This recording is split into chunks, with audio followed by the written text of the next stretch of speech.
name is Arjun Mallik, and I am speaking to you from Kampala. I look after Prudential's businesses in East Africa, so Uganda and Kenya. Recently, we have introduced a mental health program for Prudential staff across Africa, also in East Africa. COVID-19, as you know, with its lockdowns, travel restrictions, and social distancing, had created a lot of palpable anxiety and fear and accelerated our need to act. Because as you know, we are all enduring a collective trauma.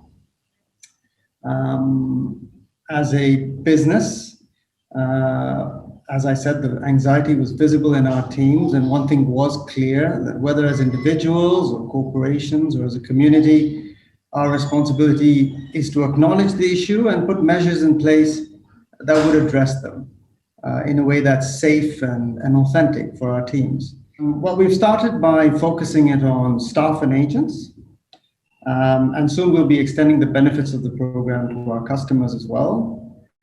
The program has 3 pillars. Firstly, to build confidence amongst business leaders as to how to have a conversation, how to identify symptoms, and on the best way to address our team members' needs in this area. As it happens, it's not something you learn in business school, and those sessions have already begun. So that's the first pillar. The program has 3 pillars, the second of which is creating an anonymous access to a third-party counselor service in case you just don't want to talk to a colleague about what you're going through.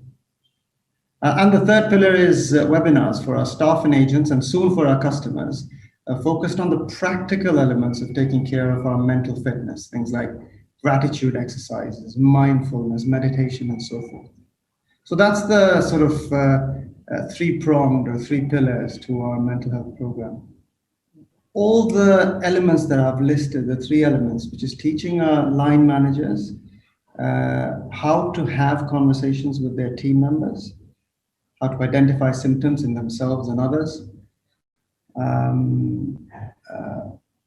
extending webinar series where we teach practical elements of mental wellness to our staff, our agents, and indeed our clients, and also making sure that there is an anonymous and private avenue for our staff members to just talk to a counselor about what they're going through.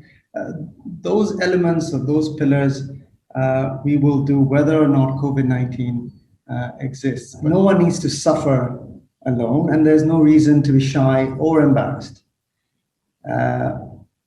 I often ask the team, what would you do if you broke a limb or had a headache? Would you hide it, or would you take 3 sort of steps to treat the symptoms? So we are all faced with stress and anxiety, and there is no need to bury it. There is someone out there, especially with this program, that you can talk to. I have come to realize or identify when I'm feeling anxious, when I'm feeling stressed, and I know that every time that happens, or when I'm feeling overwhelmed, the right thing to do is to take a few minutes off, take several breaks throughout the day, making sure that no one thing or no one issue or no one uncertainty continues to build up and compound the effect of the stress that I'm having. So one of the steps is practical, taking many breaks during the course of the day. I think practicing, spending 20 minutes with yourself, absent of thoughts and worries, you can call it meditation if you like, trying to sit yourself down for 20 minutes every day is a very useful investment of time. And finally, I think it's also important to stay physically active. I do believe that has an impact on how we are mentally. We're in this together, and there's no reason to be shy about what you're going through, in the same way as you wouldn't be shy about practically dealing with a broken limb or a headache. Every one of us is faced with stress and anxiety. There are practical ways to deal with it, and the tools are available if you need it.